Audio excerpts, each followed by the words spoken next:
Let's go guys! Samahan nyo akong puntahan ang Amyanan Farm and Resorts dito sa Masin Zone 4, Alcala, Cagayan. At isubukan nating kausapin ang may-ari kung paano ito nabuo ang kanyang resorts. Tara, sunod kayo sa akin! Ikwento po nga natin kung paano to nangyari o paano to nabuo itong resort na to.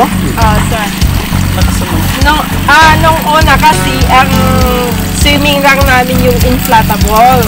Pero hindi kasya yun kasi maliit lang. Kaya naisipan namin na kami ng swimming pool para mas marami ang makapag-swimming. Ganon. Kaya naisipan na namin magpabakko ng swimming pool.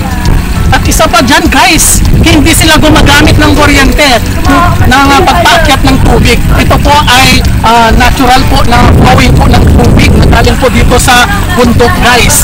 So, ito guys, nakikita po natin ngayon, ito po yung gumagana po dito is makina lang po. Siya lang po yung nagdadagdag po sa tubig ito. Sa tulo po doon sa galing po sa flowing na tubig. So, kumusta naman po? Kumusta naman po yung mga taong dumadalaw po dito?